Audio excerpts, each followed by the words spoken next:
Planning to have an uninterrupted electricity and water supply from solar energy in the Gambia and beyond? Worry no more, because Solar Enterprise will provide you with the solutions at reasonable cost. We have experienced personnel who can install and advise you about your electricity and water supply with a warranty period. We have good quality solar products from North America and Europe. We provide services and sell products to individuals, organizations, institutions, private offices, communities, and government. These products are solar panels, batteries, charge controllers, inverters, water pump, water heaters, freezers, submersible pumps, and general solar accessories. Visit our stores at 48 Caraba Avenue and Brusubi Highway, or you can call us on 7657 479 980-8483, 340-9400 or 635-9906. Jamano Money Transfer Bureau de Change, your go-to option when it comes to money transfer. With Jamano, you can send money from anywhere in the world to your family and loved ones in the Gambia and be sure the funds will be delivered to them within the shortest time possible. For your convenience, funds sent through Jamano Money Transfer can be picked from all the banks and multiple other financial institutions, including Ajib Bank, Trust Bank, GT Bank, Mega Bank, Basic Bank, Reliance Financial Services, and Approved Services. Visit our head office at Brusubi opposite AfricMed next to Trust Bank Limited, or email us at info@jamanomt.com. You can as well call us on 310-3050 or 310-3051, or yet still 733-0688. Our opening hours are 8 a.m. to 8 p.m. Monday to Saturday and 9 a.m. to 4 p.m. on Sunday. Jamano Money Transfer, your most trusted money transfer service where customer satisfaction is paramount. When you think of a simple, fast, and reliable money transfer, think Jamano Money Transfer.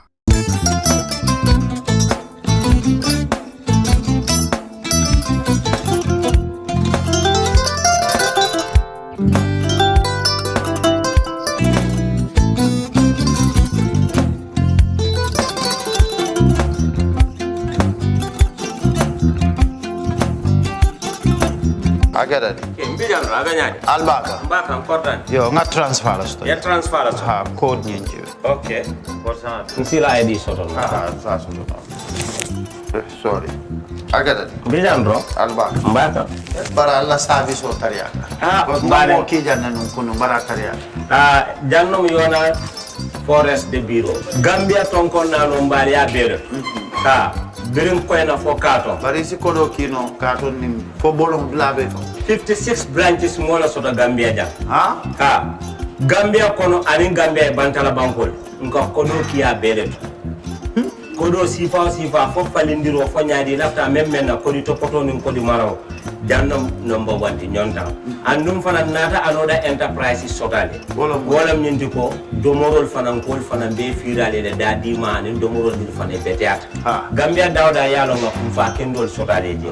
Wo moyo diat ha. Apelenta baraka ni na lafta nyelen kendol e bina. Yalo bukani la ko la baraka ba. Yalo ndel chosano lo. Baraka.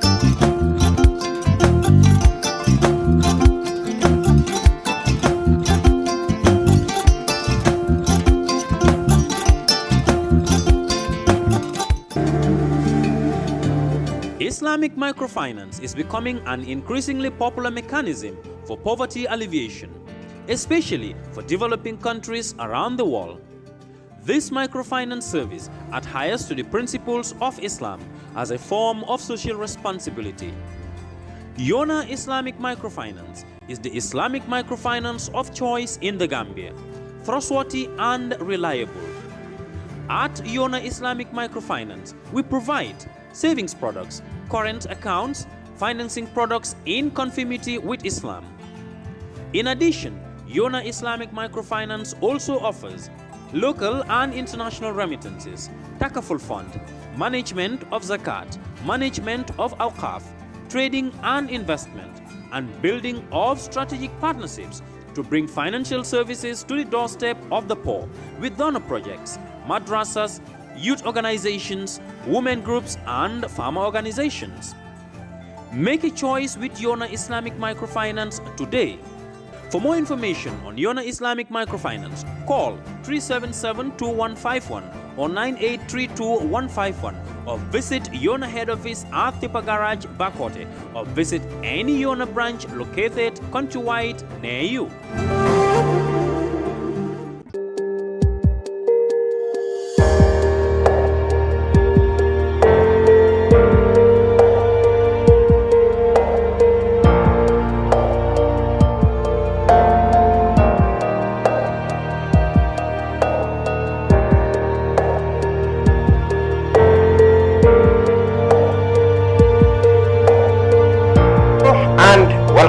This is the Brunch on Kerfatu Live. I am Lamin Manneh, and it is our weekly look at stories that dominate the news over the last 7 days.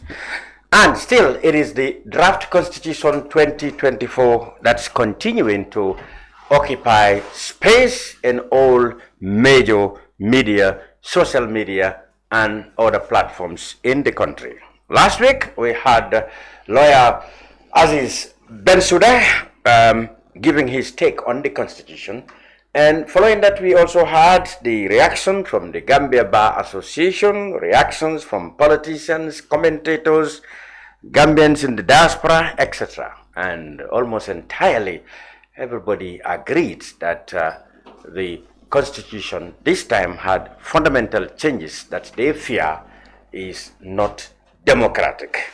Well, the government has since come out to say they will offer explanations through press conferences, one of which I think is organized for the 28th or 29th.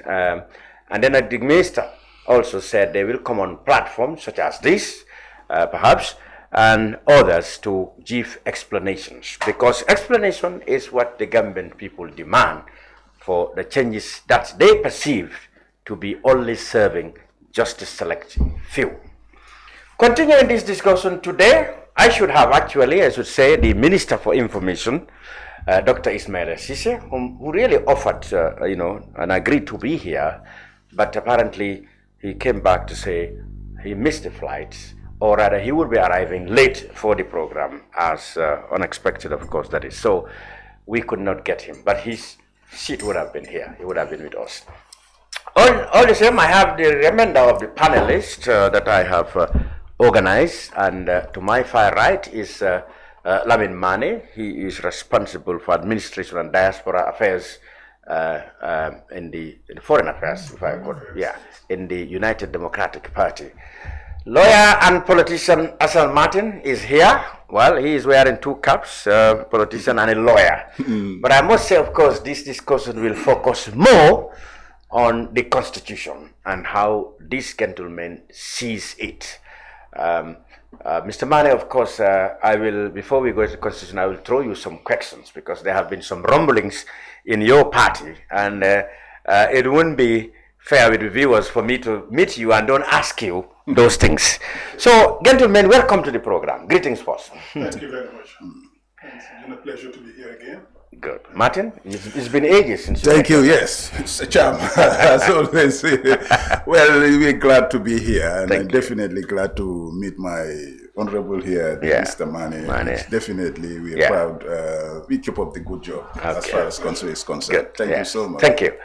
So we will deal with the Constitution as it is presented now by the government, the 2024 draft Constitution, which I have already given a background to how it was greeted by scores of Gambians across all spheres of life in the country.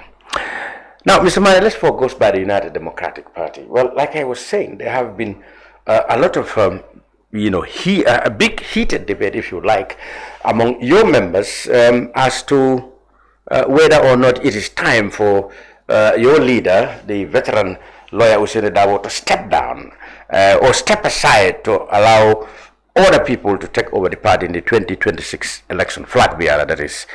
I mean, the discussions went so toxic that it warranted the Honorable Usain Dabo himself to come and say that political discourse in general, that is between the UDP and the NPP on one hand, And within the UDP itself on the order seemed to be so worrying that he had to come out and said, look, we need to give sanity to our political discourse.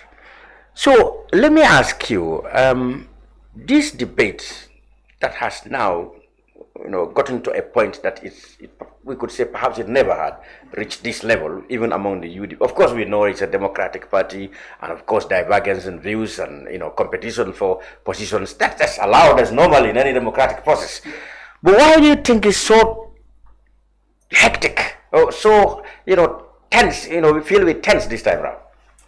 Yeah, thank you very much, and I really appreciate that question because it's something we should discuss, and we don't shy away from it. Absolutely.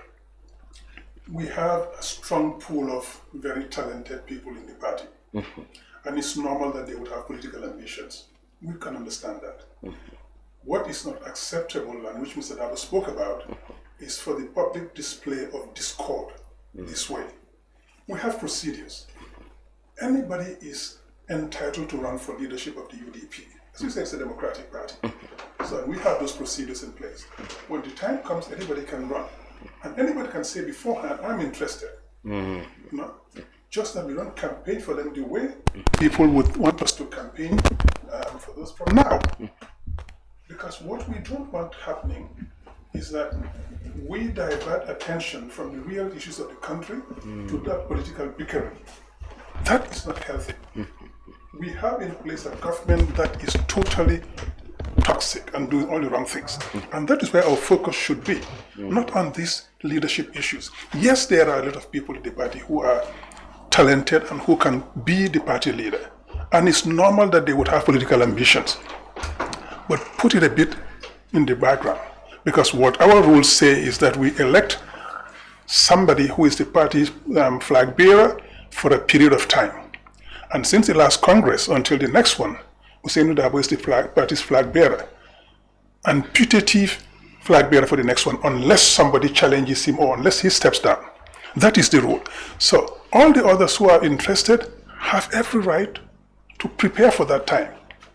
But until then, unless the party's rules change, which will change before the next Congress, is that the one who was elected flag bearer in the last Congress is the one who continues to the next Congress when a decision is made. So until then, Hussein Dabo is the flag bearer, the potential or the putative flag bearer, until when a decision is taken to remove him. If that happens, yes, he would step down. Or if other people come forward to put up candidatures for the position. But until then, he is. So the resurgence of this debate all the time is not helping anybody, it's not healthy. And the sad part is that usually it's people outside the party who would start this debate, who would throw flames on the fire, who would try to knock our heads together. I mean, they talk of Talib wanting to run, they talk of Yankuba wanting to run, Rohim Malik Low, Lamin Manneh, etc. People talk about all of this. None of those people has come forward to say, I'm going to run. What would have been helpful, though, is that when your people come out and say, Lamin Manneh should run, it would be good for Lamin to say, wait a minute, we have rules. Until we get to the next Congress, even if I'm interested, I'm not going to say anything. The current party flag bearer is Hussein Dabo. When we get to that position, if things change, we will see. That would have been a much more sane position for any party member to adopt. So when people try to stir the rebel rousers come, you can hold them in check. Say, hold your fire. I'm not a candidate.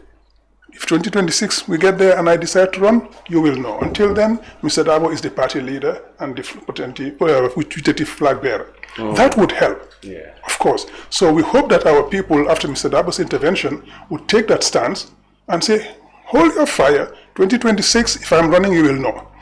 But until then, Mr. Dabo is the party flag bearer. Let's focus on that. And now let's focus our attention on talking about what this government is doing wrong. That is where we should be. I can understand that there is a need for sanity and decorum in the interest of the unity of the party itself. And of course, not being distracted from holding the government of the day to account. Yes.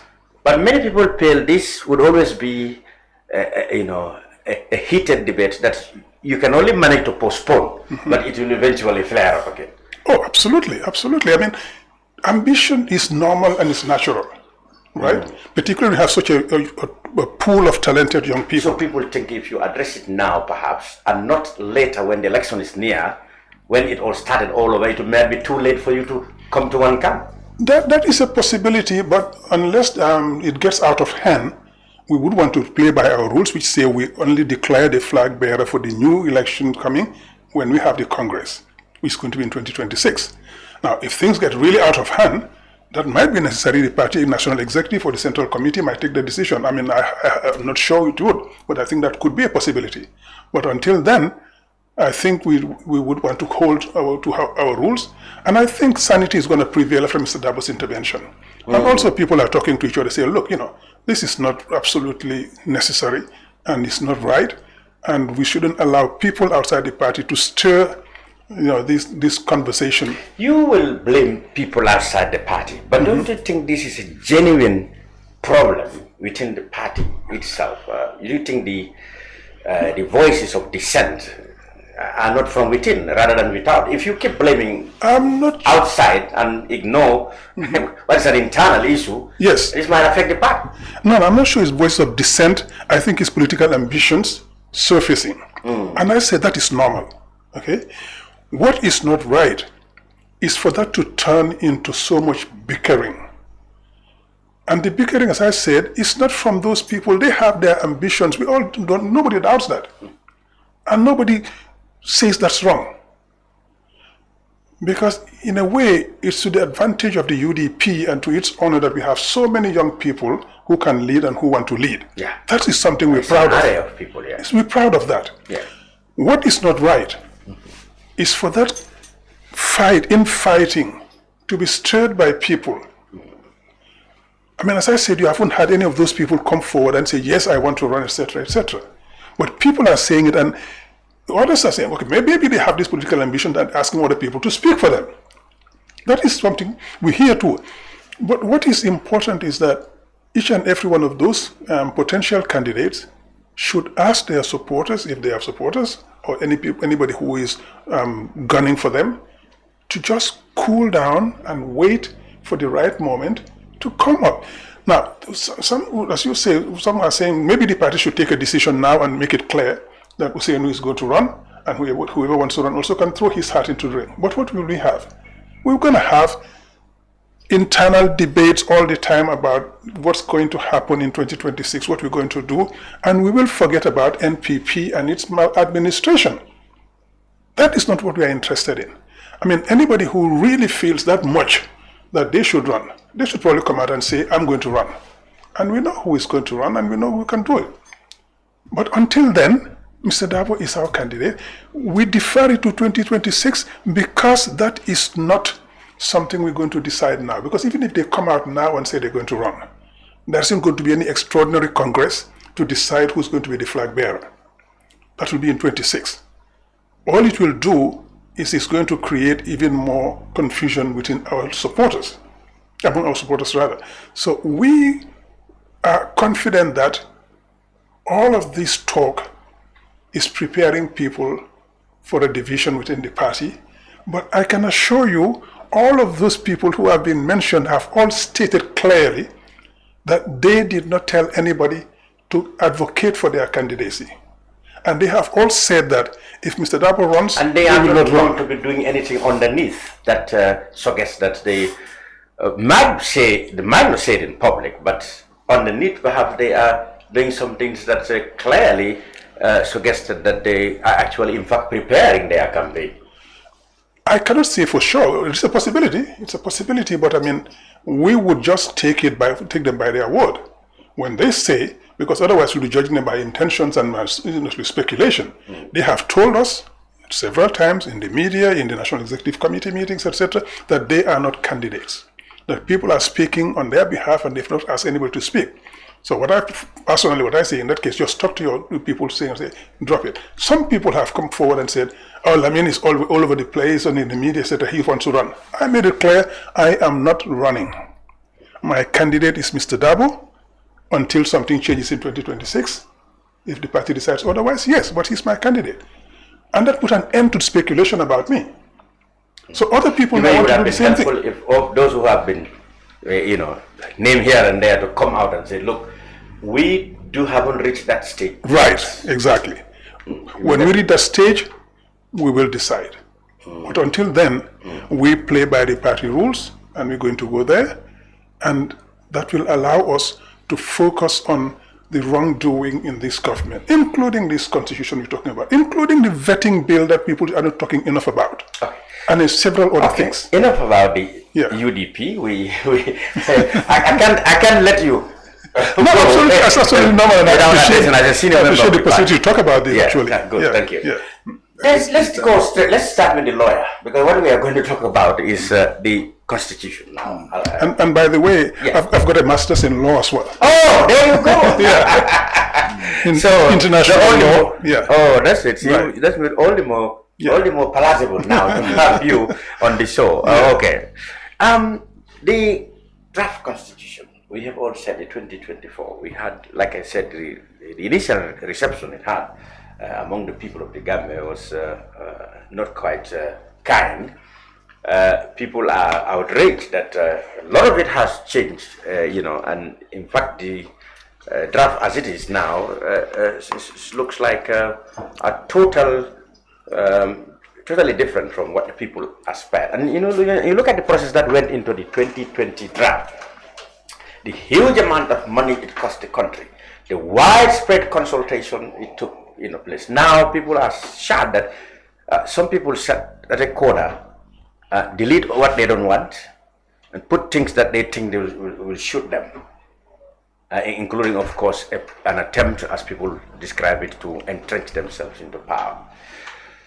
Last week we were here, as lawyer Benzuda went through some of the changes he thinks are not really good for Democrats.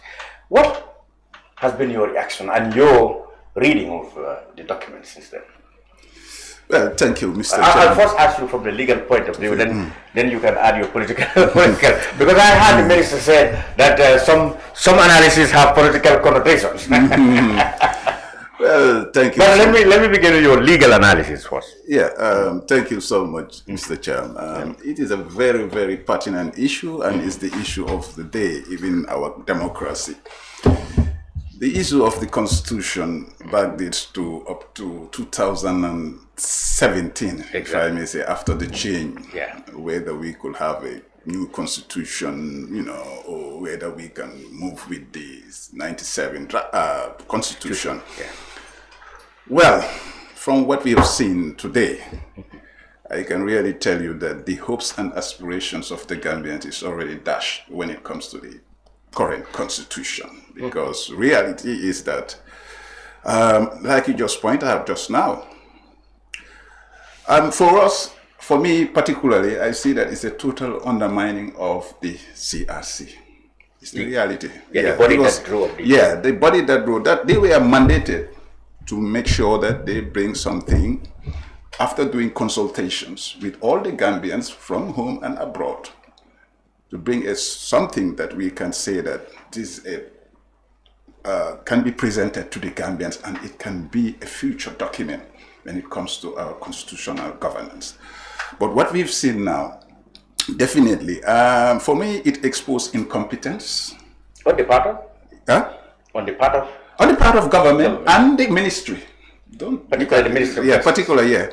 And somebody has to take responsibility. It is very important that when we're doing such processes, these are processes that are very secret, because we are dealing with a secret document that is supposed to govern Gambians.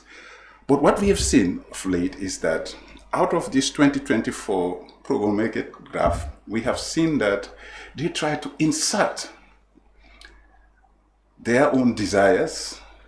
They try to insert what they want, not the people's will, not the people's aspirations, as we expected. The CRC, which is the Constitutional Review Body, they already work up to the 2020 draft, which is the final draft. The first draft was 2019, which already was the first.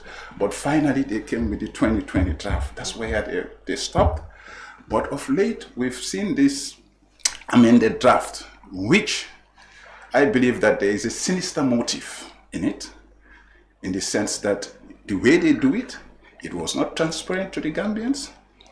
There was no consultative process on it. And now they're trying to, at least, I would say, hoodwink Gambians.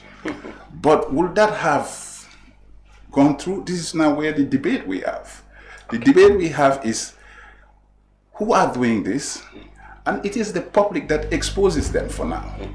We're waiting for our parliamentarians. When after this thing is gazetted, how also they're going to deal with it. But as per now, definitely we need explanation. And somebody has to take responsibility. And here we are. Definitely, I cannot see any justification or no spin what they're going to tell us. Because it's like writing a book. You wrote a book and then I come also trying to do some certain changes. Which definitely I did not consult, and governance has to be transparent. This is what we are looking for. We want standards in government. This was a total definitely incompetence on the part of the minister. And then to the question now, who authorized these people to insert such changes without the public knowing or being consulted? Well, there were specific areas highlighted last weekend on this program. For example, there was these changes into the constitution, the succession of the incumbent president. Like in our present dispensation, once a president resigns or is for some reason or the other is disabled or not infirmity, in case of infirmity, or in case he's been impeached, or God forbid it passes, elections have to be organized within 90 days. But the changes that's been envisaged in the new one says that whoever succeeds the president will have the right to continue until his term ends. Even if the president's term was only 1 month or so, people will not have the chance to hold elections again, and they have to continue with that president until 4 or 5 years, just to continue that mandate, just as it is maybe in the United Kingdom when the party has a mandate, the mandate goes up to the last, except of course the prime minister calls a snap election, etc. People think that is a fundamental change, as well as of course the accountability problem, because the anti-corruption commission, for example, all the obligations that public officials have to that commission have been taken away by these changes. For example, the ministers, they can declare their assets there when they are assuming office, but not after. But then they want parliamentarians and judges to do the same. These are some of the fundamental changes that people have. And of course the deletion, the total removal of the one dealing with integrity of public service. Of course, I had counter arguments that already in the GO, that's the General Orders and other acts, public service acts, there exist how public officials should be people of integrity and how they should conduct themselves. But the removal of that chapter actually also raised a lot of eyebrows, plus the limitations to civil liberties, such as people can be now held up to 72 hours when every Gambian wanted that to be reduced so that the people who are suspected of committing a crime would have greater opportunity in terms of freedom. Those have been taken away. There were issues also, such as the education, even education. They said the draft of 2020 says free education up to secondary level. Now that is no longer there. So he raised the issue that, what is the meaning of all this? Of all the items I've listed, which areas do you think you particularly are more angry with, if, so to speak? Well, the first one definitely is concerning, and reality is that was what we have in the 97 Constitution, and it's a view of the general, if you look at it, public, that once the vacancy of the presidency, if it happens through those three causes that you said, let the successor hold for 3 months, probably the vice president for 3 months, and then we can go into elections. And that's a fair deal in the sense that in Gambia, on the ballot, we don't have like America, where you have, let's say, 2 people in the ballot. But here we have electing we a could candidate. have 10. Yes, we only have a candidate that was elected. So definitely that one is a concern. But the other concern you raised, which was also the civil liberty issue, which is the freedom of I think assembly, where they started trying to insert again. If you look at it, in the 2020 draft, it was just written. Listen, that's a very, very sacred right that, look, we are assembled at the congregations, whether the church, the mosque, or anywhere. Yeah. That's an assemble. That's a right for every person. In a life. Yes, in life. But now, how can you come? If you want to say that any assembly, like trying to write, I think insert, like, you know, you want to put conditions of security and all those things. That's what I've seen. I've read it. I mean, they try to do that in the 2024 amendment. That's what I've said, that it is a sinister purpose. Really, what was your motive? Because at the end of the day, the 2020 draft says that this right is respected and it stops like that. And we expect every right to be like that. But what they did was that they went in, they tried to insert conditions, which brought to many people's knowledge that they're trying to bring the Public Order Act into the Constitution. You know, the Public Order Act is like a subsidiary legislation. Because what happened is that our freedom, in the section 25 of the 97, it's specifically stated that we have freedom of expression, freedom of assembly, those are the basic fundamental freedom. Because even if we go to the market, the mosque, marriages, christening, we are always congregating. So you cannot come, but let's say, for instance, if you want to go on a protest or any other thing, then maybe you can go on the condition of the subsidiary registration. But what they did was they tried to insert some of these things. Then somehow they make omissions. Again, the local government, maybe you missed that, but you know, when they say that, you know, we are expecting an autonomy within our local government so that they can do their work. But what they did was that they tried to even stifle them again. You know, this is total, it's unprofessional, to be honest. Like I just say, it exposes incompetence. And what was the motive? Now, if you put the 2020 draft and you put this amended draft of the 2024 before President Barrow and ask him, can you advise us the way forward? I don't know what language Mr. President is going to tell us, because we are in a mess. To be honest, we are in a mess. Go back to the to what you said about the basic this thing, rights for free education. They also try to change everything, but at least go back and consult. At least go back and explain. So I don't know what explanation or justification is all about. This all what we've seen, the public, what they've sensed now is a motive, a sinister one, and then it undermines go back to the CRC. We were mandating them for them to come with a document. Now, after those people doing their work, you went underneath again, trying to write something, and which you didn't do it transparently. You know, that's where the fairness of governance is about. And this is bad governance. And as I say, somebody has to pay the price for this. And who authorizes all these people to start doing all these things? Well, it's a question for Gambians to ask. Indeed. Mr. Manneh. Yes. Yes. Now, I would like you to exercise your little known legal background to this matter and put the political one aside now. Some of the items that I have been, just highlighted are other issues. Among other issues are the other things that people are waiting for explanations from the government. Because apparently government did not disagree that there have been changes. But from what little they said there are justifications for this, and the people's worry is, why didn't you bring the explanations the day you released this document? So that, like you said, Martin, a question of incompetence, because you should not leave any room for speculation or analysis, that's going to come back to you. You should have covered all the areas justifying every move that you've done. In that case, of course, people wouldn't have, at least the tone of the debate would have changed. So, what was your understanding? My understanding is that this is a work in bad faith. Simple, pure and simple.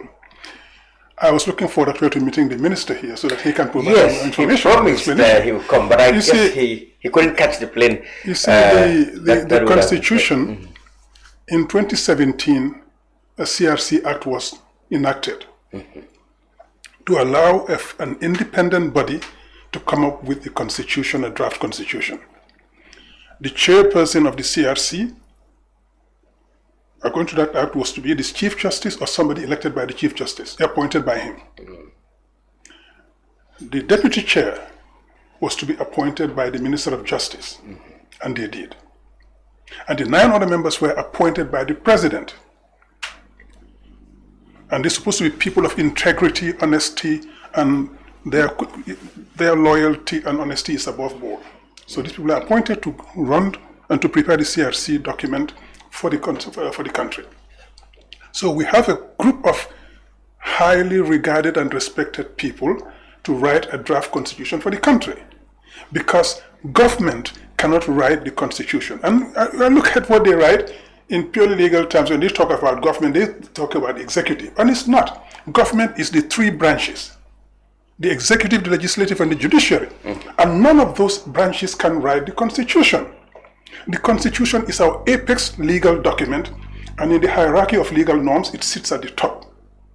So any document that comes after that has to be consistent with the Constitution, or it's null and void. It's dead on arrival. So when you prepare a document like that, it's a document of the people. So we prepare the document for us, for the Gambia, for the future generations. And we try to make it as impersonal and as stringent as we can to make sure that document lasts for a very, very long time. Take the American Constitution. It's 2.5 centuries old. Absolutely. There have just been a few amendments. Yes. So what we are looking for is a document that can stand the test of time. So that's why we don't trust the government doing it, because the executive will do something that suits its interests. The legislative will do the same thing. The judiciary will do. Say no, let the Gambian people write it. So that hence the Constitutional Review Committee. Exactly.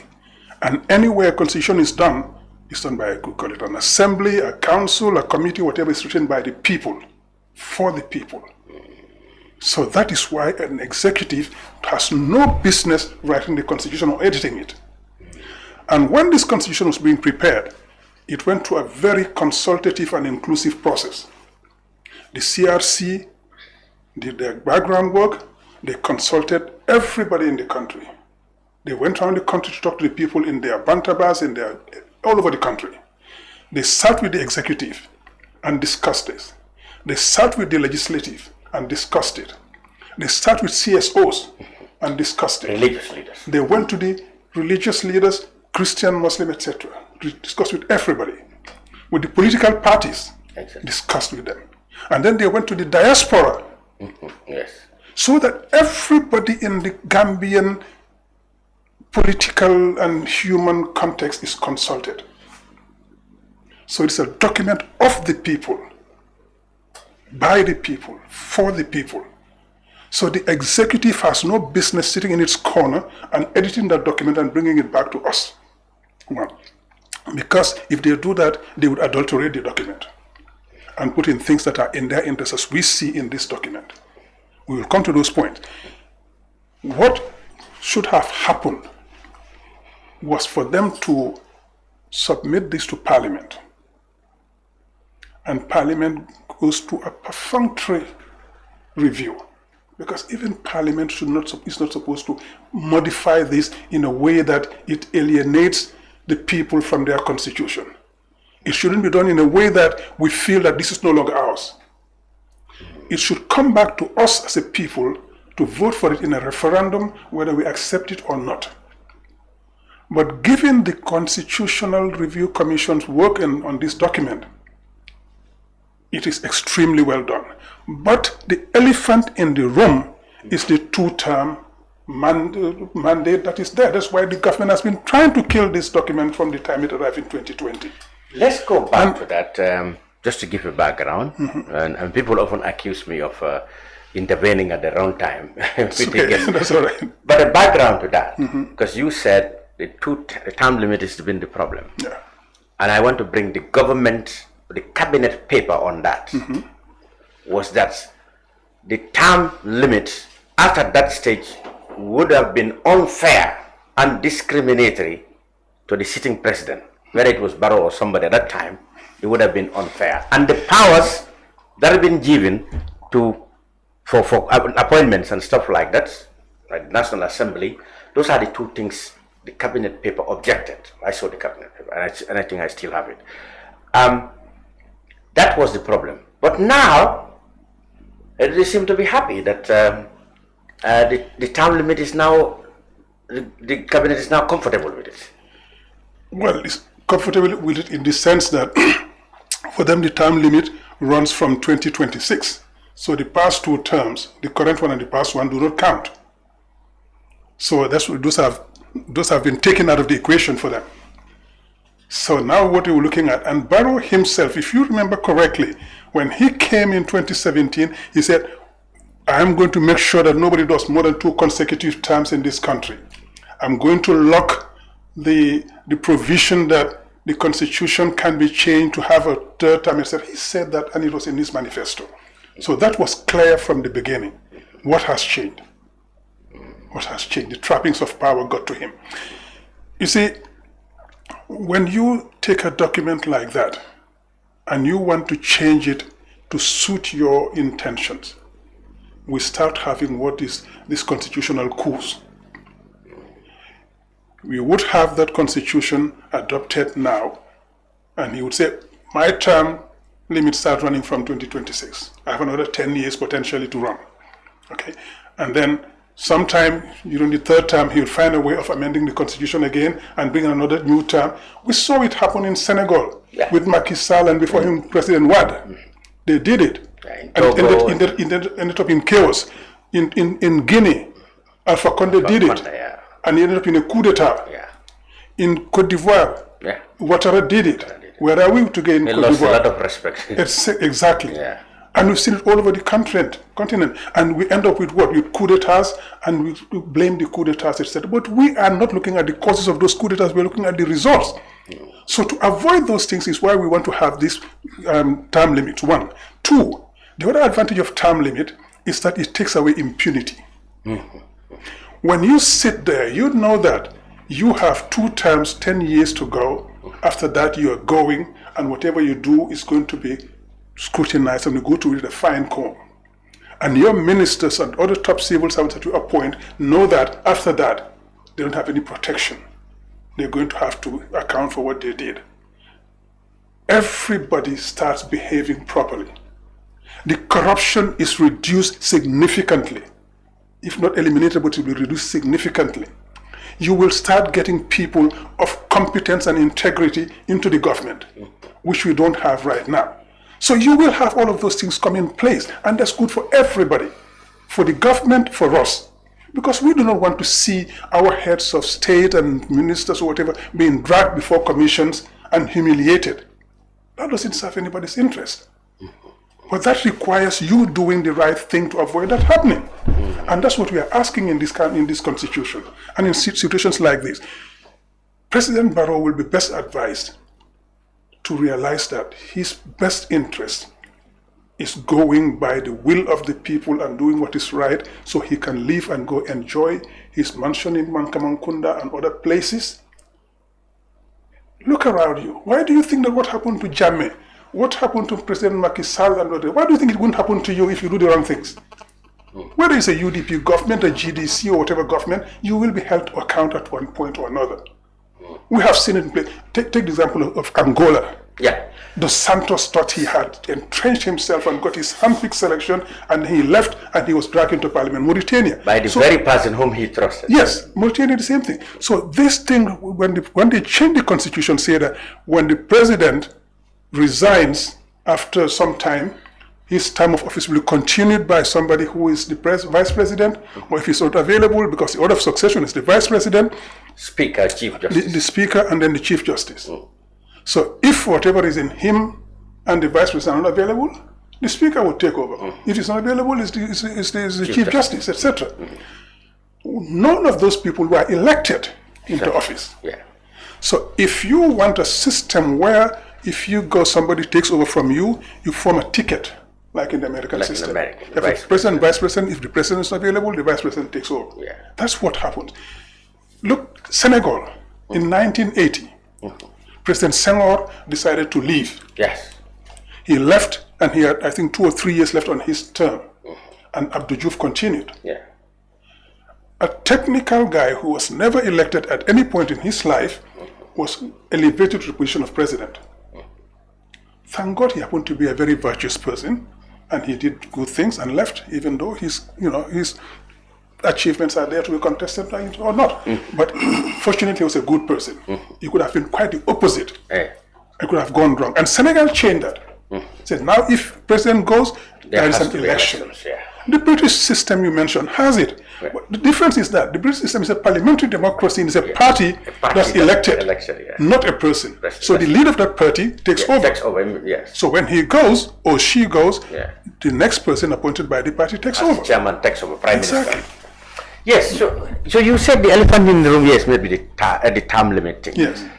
Although President Barrow had always said he is committed to term limits. Yes. So the problem is, when does it start? That's the problem. Yeah, if I can just say something about that. Yeah. Because you see, the term limit is a debate that will drag on forever if we let them. And they're talking of retroactivity. The law doesn't retroact. The law does not retroact in most cases. But if you look at the case of the Constitution, as we say, a famous British constitutionalist said it, Parliament can do everything except change a man into a woman. Yes. Right? Let alone the people. We can determine what we do. People are not changing themselves. Both sexes. Yeah, okay. That's another debate for another day. But if you look at this, the president does not have a third term guaranteed to him. So he does not have something we're taking away from him. If you take a right away from somebody, the law retroacts when we can give a benefit. It's when you take away a right, you can say he cannot retroact. I see. Okay? So, and here we're not taking away a right. He is not guaranteed a second or third or fourth term in office by the Gambian people. And the Gambian people have the right to say, we are not going to give anybody a third or fourth term, as we expressed several years before the change of government, which led to Jammeh leaving. And when Jammeh left, it was expressed clearly again by everybody, including Barrow himself, and the Constitutional Review Commission has put that in the draft. So these are issues we should put behind us now and move forward. Exactly. That is the best thing for the country. Do not try to do things that are going to create chaos and confusion in the country, and then we blame afterwards the people. And just to conclude on that, when we see that sort of thing happening, and what do you see? The ECOWAS Commission rush into producing a communique thanking him. Say, what is happening in ECOWAS? I had the Gambia for all blaming them for premature This is what has happened all over in Benin, in Burkina Faso, in Niger, in Mali, in Guinea.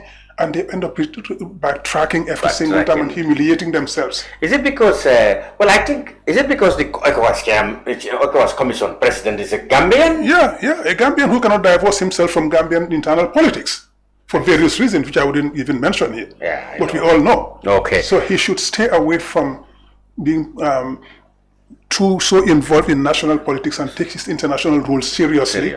And the integrity and respect of the ECOWAS Commission president is dwindling because of all the wrong decisions he's taking. That's unfortunate. Wow, and that's our compatriots. Yes. That's a word of advice then for Mr. Manneh, before we move on to other aspects that have been changed in the new draft, he talked about the term limit because he thinks that was the biggest problem that caused the rejection of the initial draft in the National Assembly. Like I said, the cabinet paper said, to say that Barrow's term should count, the sitting president's term should count from the day that constitution would have come into force in 2020, that would be discriminatory to anybody who was the sitting president. Although the government and the Barrow is committed to 2 terms, he liked that. But he doesn't agree with people when it should start. And morally, what people, and the standards all over now, especially in ECOWAS, is that it doesn't matter where it stands, when the constitution comes to force, the focus is no human being should serve 2 terms. Whether your constitution came yesterday or today, since you have served 2 terms, morally and to set a good example, that's when you should quit, so that others who come would have known that come hell or shine or rain, I can go beyond 10 years. So that's the debate. What do you make of the term limit thing? And do you think it is going to bother us again with this new draft? Well, if it comes to referendum, should it pass parliament in the first place? Well, one thing President Barrow tend to forget so quick. I think sometimes he's suffering from amnesia. In a way, the spirit of the change back then in 2016, what were Gambians yearning for? Gambians, there were most of us were in the campaign that, the regime that was here, disregard most of these the democratic tenets, part of governance, good governance, which definitely involves term limits and so on. Remember, there were reforms, there were packages of things that were brought before 2016. If you remember, you remember the solo sending reforms and all those things when we packaged a lot dealing with, the IEC and so on. But it was central, this term limit issue. And President Barrow knows it, that Gambians, we are looking for somebody who will come now with 2 terms, because we have suffered.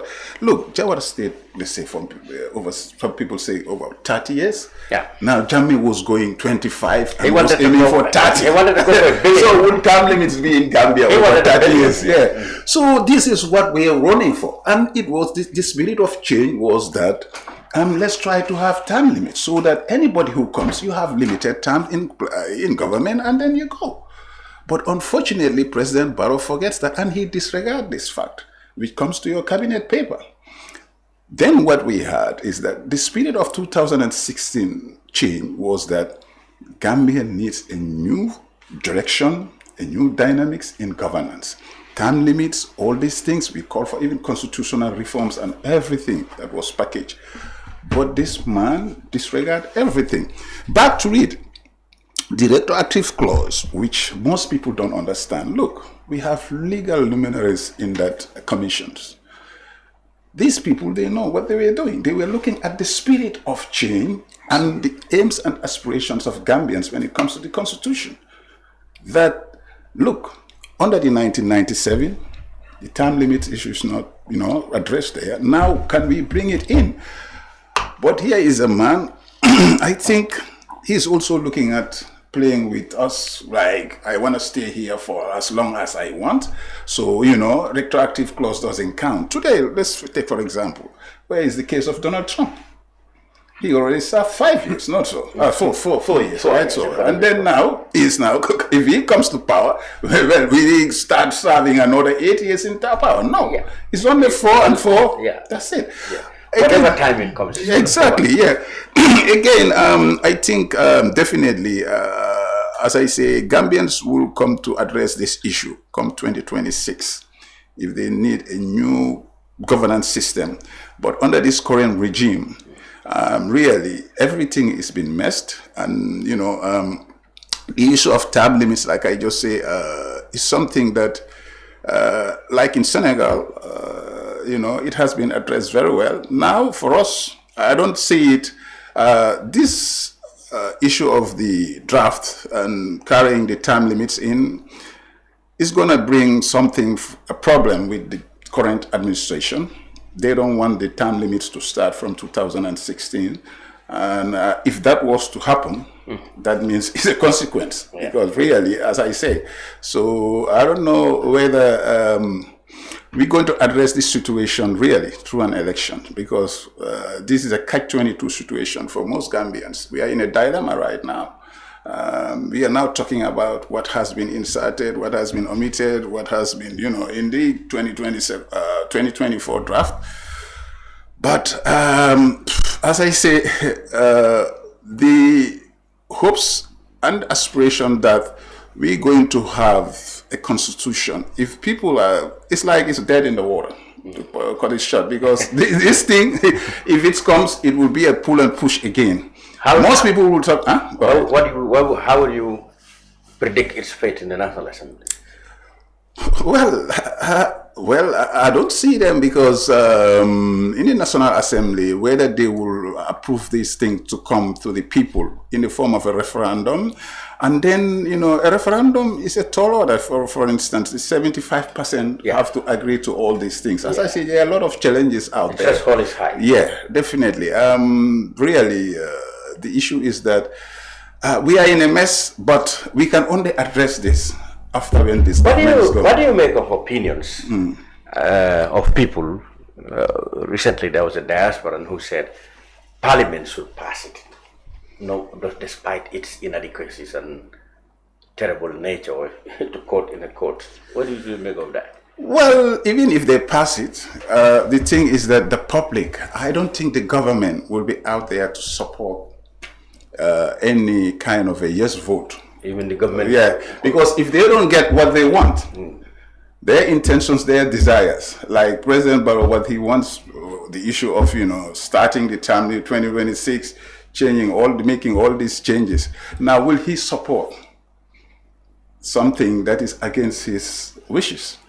Definitely, I don't see that. So it's a challenge for as I say, that's why I'm saying that we are in a catch-22 situation. Even if it goes to referendum, I don't think it will be a successful referendum. Because at the end of the day, people who are saying, well, no matter how it is, it's better than the 1997 constitution. Okay, here the government has presented you now as a constitution. If we reject it, the government can always say, well, we tried to bring a constitution, the people rejected it. The people are saying that government can always say that, well, we tried it, the people rejected it, it's not our fault. Yeah, but I mean, if they do that, as I say, the government should support, they should take a position. And, currently, what they're trying to do is against the public interest.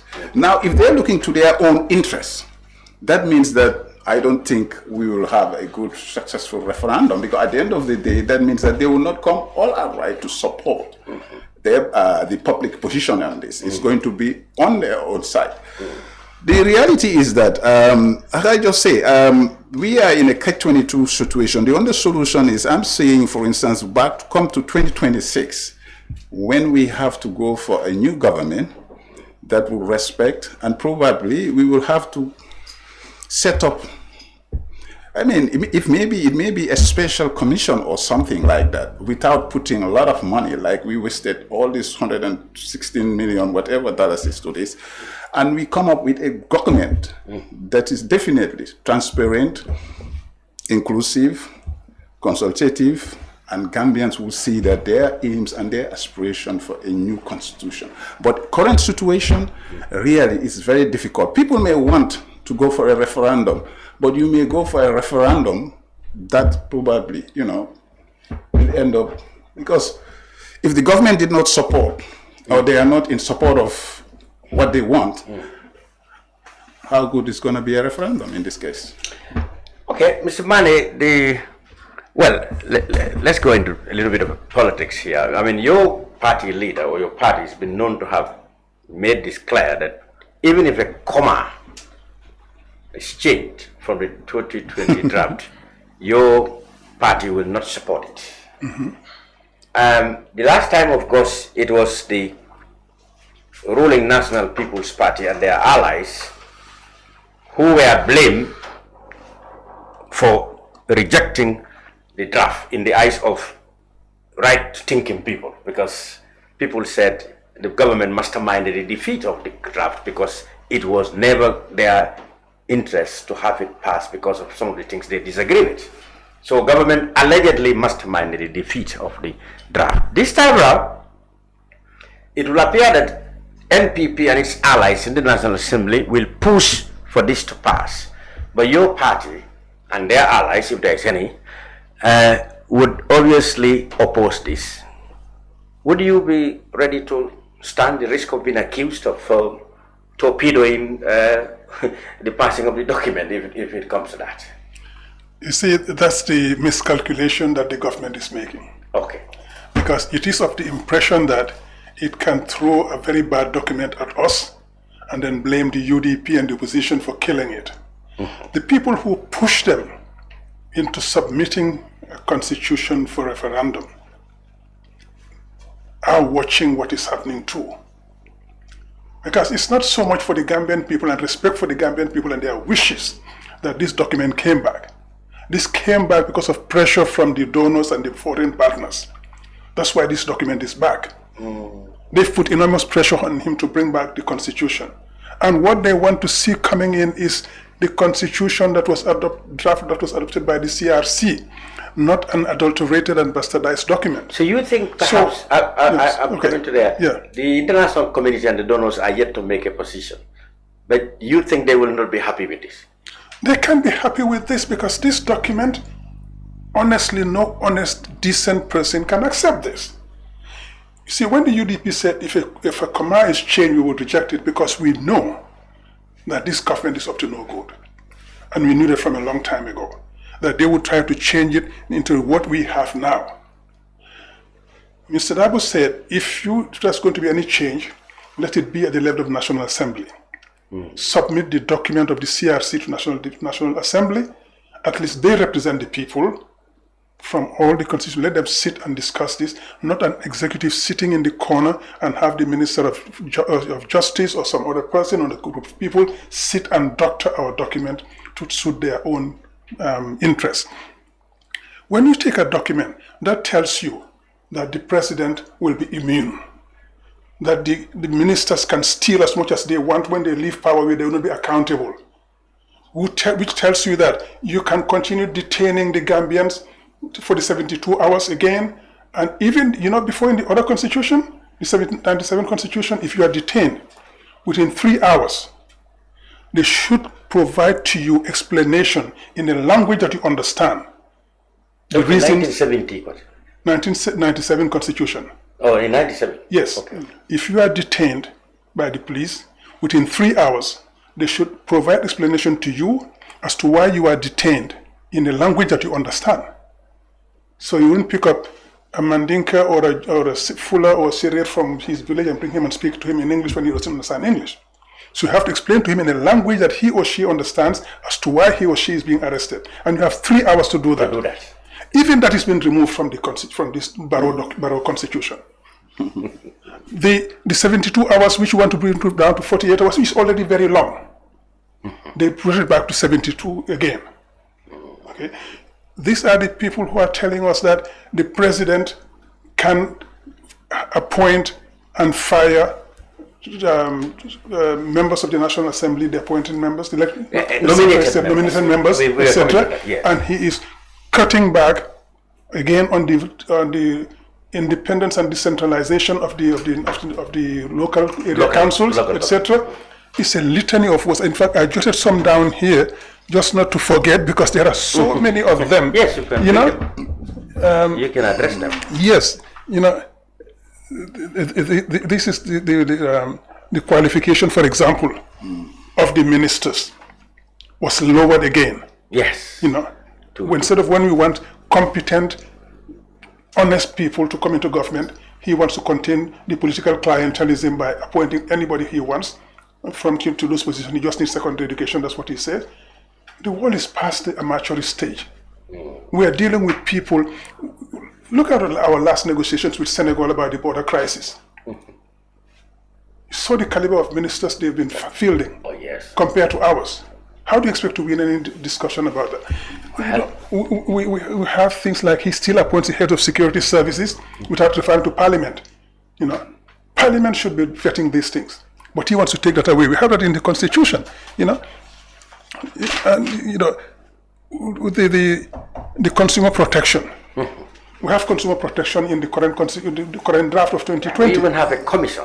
Yes, we have a law for that. We have a commission for that, and we have everything. And they've taken that out of the Constitution. They've taken out, the Declaration of Assets, as I said, and the president wants to go at one point probably, but he doesn't know who to put in there to protect him from all the wrongdoing he's been involved in and his people. So he can just go quietly, grab somebody who will promise him that he will be protected, and then that person will be made vice president, take over. What if he decides to appoint a family member? Because that person will protect him. We don't have anything to say. The Constitution gives him that right. Yeah. If he appoints a close friend or associate, that one might turn against him. We've seen it before. Or his son, as Obiang did in exactly. Equatorial Guinea. Yeah, that could happen. Or Yadema took over from his father, etc. We can have all of those things. So somebody who puts all of that into this Constitution, you think that our partners can support that? Of course not. He's looking for a scapegoat to say, yeah, I tried it, they didn't do it, so now I'm going to stay 30, 40 years. Or a billion years, as Yahya Jammeh would say. It's not going to happen. It's not going to work. Because the people who are pushing him to go do the right thing can see through this. It's a smoke screen. And they can see through this.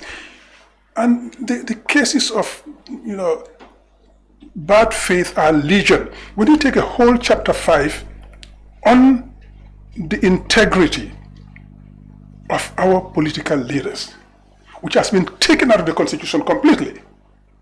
How do you explain that to anybody? This is why we talk about the political leaders cannot start a business while they're in office, they cannot run charities which are going to enrich themselves with. All those things where we're looking for people of integrity to do things that are decent in this country. You take that out completely. Well, the argument I heard so far from a proponent of that change is that these are covered in the GO and other public service acts. They are covered in the GO to a certain extent, but why would it hurt to have it in the apex document of the country? This is the apex legal document in the country. As I said, in the hierarchy of norms, it sits up there. So if the government decides to go rogue and they adopt something different, the Constitution will say, you can do it. So it's struck down. So that's why it's important. Today we see a number of bills going through Parliament, and sometimes Parliament going rogue. If we have those kind of things in the Constitution, when it goes, we can challenge them in court, and the Supreme Court will strike them down. You said, Martin, yes, there might be a case of incompetence and the people who drafted it or gave advice. But on the contrary, somebody said the person who did this is such an intelligent man who worked methodically, devious methodically to suit his masters in the drafting of the book. So what do you say? Well, they've said that many times, but it's disappointing because definitely, like I said, that's what we are expecting. Somebody who was to that caliber, that is a person who has gone. I don't want to go into personality here, but really, it shows that since he joined the government, we have seen a lot of errors. And this one is a very serious one. Error. Well, the error might be, do you think it could be principally because of the arrival of the document without explanations?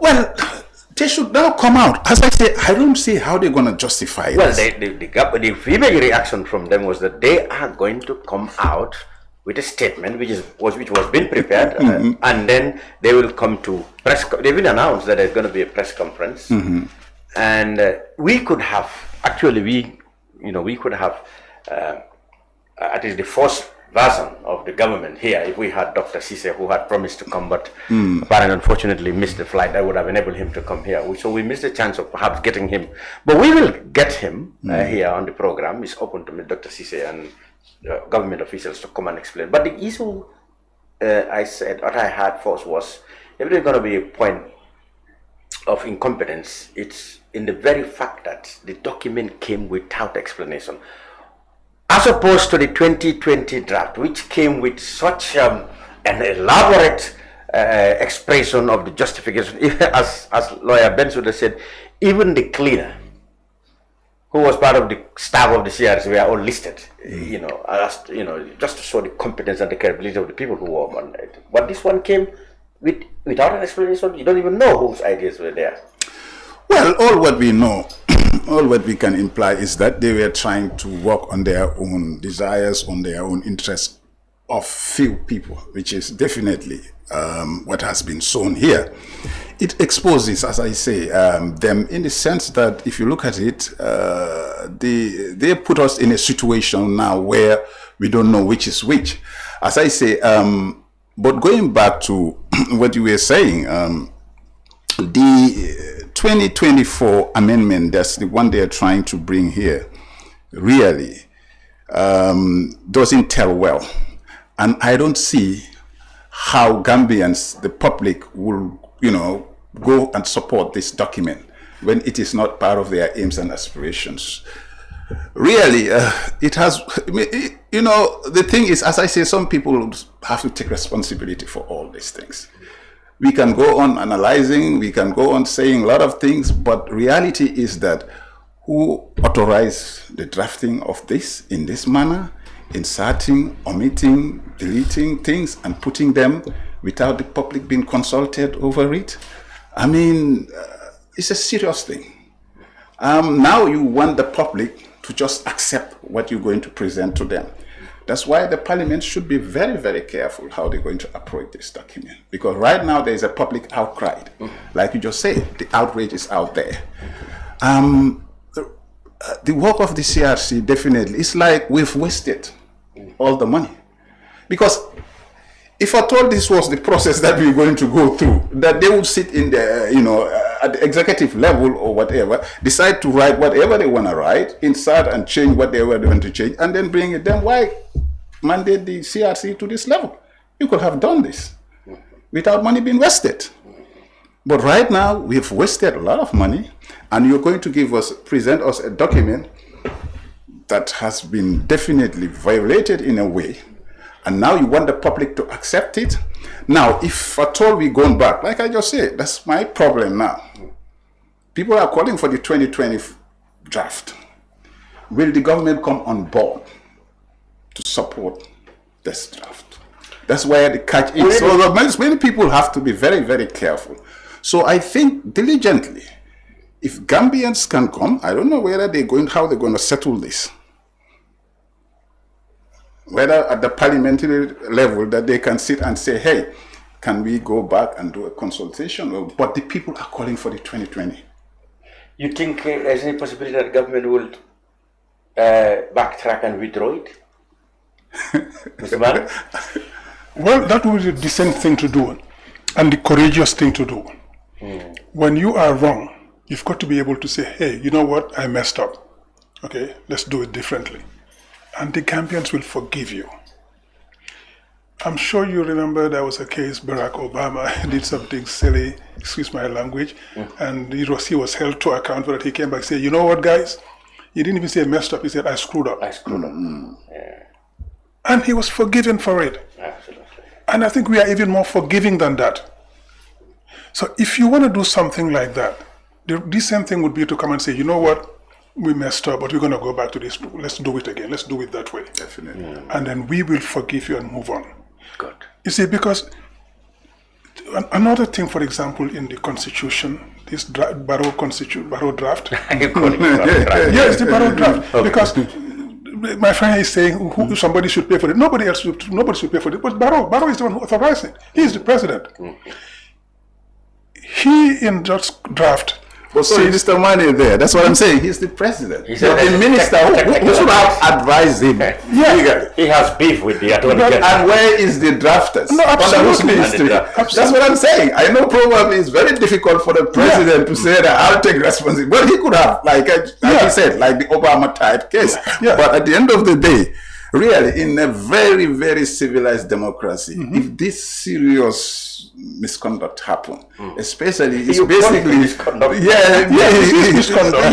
I mean, basically you are even insulting our intelligence, and you've already wasted taxpayers' money. Sorry for that. Definitely, you should. If I was in his position, I know that if he was in his position, we will have done the honorable thing. Yes. It's a very serious thing. You mean the document is so far short of Expectation. I repeat, the scenario you could do, Mr. Cham, you wrote a book, your own book, nicely. And I, being the publisher, I went in and took your book and start inserting certain things of my own. It's a very, very serious case. And how can I explain this? That's what we are waiting for now. Yes. That's why I call it the Barrow draft. Because he just took their document and took it apart. His authority was done under his authority, under his watch. What I see in this document is Barrow preparing the ground for another autocracy. We're seeing it in all of the parts of the document that have been modified. Take impeachment, for example. The 2020 draft is that if the president does something wrong against the constitutional sector and he's impeached, we have 50%, 50 plus one in the National Assembly to impeach him. Majority, right? One half, yes. Yes, now they've raised that to 2/3. 2/3 majority. It's so that's protecting him even more. Yeah. When he's impeached, it goes to the Chief Justice, who sets up a tribunal with, I believe, 3 other justices and a layman. Yeah. Now they say, no, that's not protective enough. Take out the justices, the Chief Justices, plus the head of the Islamic Council, the Christian Council, medical and dental board. My brother, they make these things so complicated. And the Chamber of Commerce. The head of the what have they got to do with the impeachment process in Parliament? So you make sure that you protect him beyond any reasonable, acceptance for the Gambian people. Okay. And the thing is, these cases are legion. So when you see him doing that, and you see the litany of woes we saw in the legislation that has passed so far, and the ones that are currently sitting in the National Assembly, and I refer to the vetting bill, for example, that is preparing the ground for a dictatorship. That vetting bill, we should be talking a lot about that too. So it's a number of things that are being prepared to entrench Barrow in the State House and make sure that he is untouchable and that he can do to us whatever he wants, whenever he wants. This is preparing the ground for a worse dictatorship than Jammeh. Yes, God forbid. Dictatorship revised again, God forbid. But go ahead. Finally, yes, Martin, what do you expect in terms of justification? I don't want you to foreread or the mind of the government. What's there? Well, they will come and tell us. Let them come and justify. Like I just say, you cannot spin the public on this. It is definitely clear. The stakeholders are now watching. You haven't consulted them. You did what you did. You went and insert, omit, and then do what you want. Now, what can you tell us? Like I just said, the very pertinent questions are, who was doing this? And will they take responsibility? That is what I don't say. But the rest is, they've already analyzed. Thank you. Martin said somebody should take responsibility and resign or give way. Mr. Manneh said perhaps one way out is to withdraw the document itself and accept that a mistake is made. Well, gentlemen, on those 2 notes, contrasting notes, well, similarly, but we will end this edition of the Brunch. Thank you very much, Mr. Lamin Manneh, responsible foreign affairs at the Opposition United Democratic Party, and lawyer and politician Assan Matin. Thank you all for watching the Brunch. We will be back perhaps with the government version and justification for the 2024 draft constitution next time. Until then, enjoy the rest of your weekend.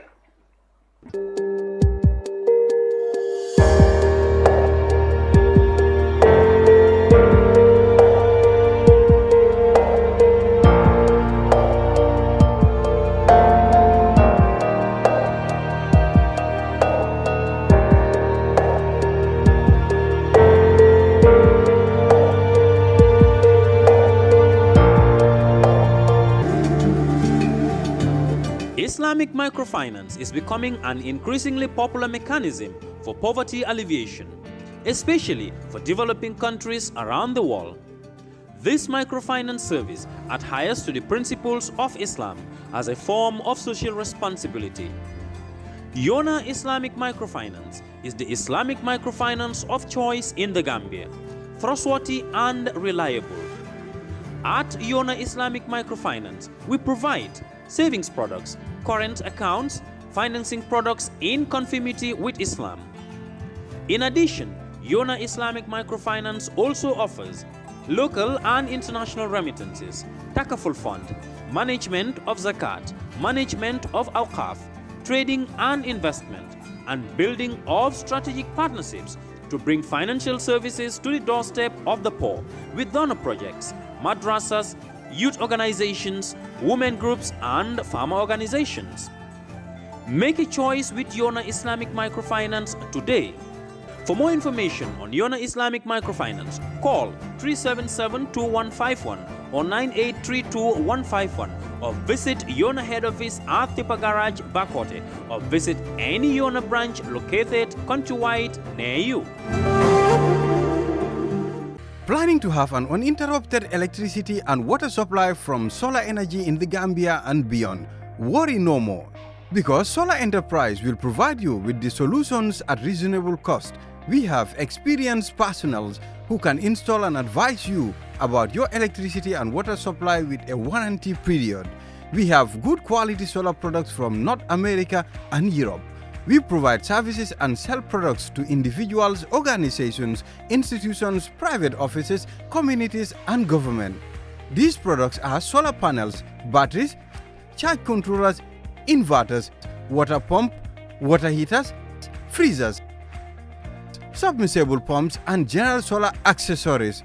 Visit our stores at 48 Kairaba Avenue and Brusubi Highway, or you can call us on 7657-479-980-8483, 340-9400 or 635-9906. Jamano Money Transfer Bureau de Change, your go-to option when it comes to money transfer. With Jamano, you can send money from anywhere in the world to your family and loved ones in the Gambia and be sure the funds will be delivered to them within the shortest time possible. For your convenience, funds sent through Jamano Money Transfer can be picked from all the banks and multiple other financial institutions, including Ajib Bank, Trust Bank, GT Bank, Mega Bank, Basic Bank, Reliance Financial Services, and Approved Services. Visit our head office at Brusubi opposite AfricMed next to Trust Bank Limited, or email us at info@jamanomt.com. You can as well call us on 310-3050 or 310-3051 or yet still 733-0688. Our opening hours are 8 a.m. to 8 p.m. Monday to Saturday and 9 a.m. to 4 p.m. on Sunday. Jamano Money Transfer, your most trusted money transfer service where customer satisfaction is paramount. When you think of a simple, fast, and reliable money transfer, think Jamano Money Transfer.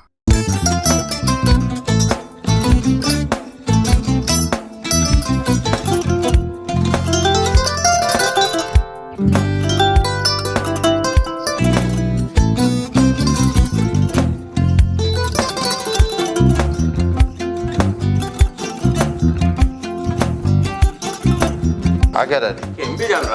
Albaka. Mbaka important. Yo, nga transfer la sto. Ya transfer la sto. Ha, code nyinji. Okay. Nsila ID soto. Ah, sa soto. Sorry. I get it. Bijan bro. Albaka. Mbaka. Bara alla service o tariya. Ah, mbare mo ki janna nun kunu bara tariya. Ah, janno mi yona forest de bureau. Gambia tonkon na no mbari ya bere. Ha. Birim koyna fo kato. Bari si kodo kino kato ni fo bolong blabe to. 56 branches mola sota Gambia jam. Ha? Ha.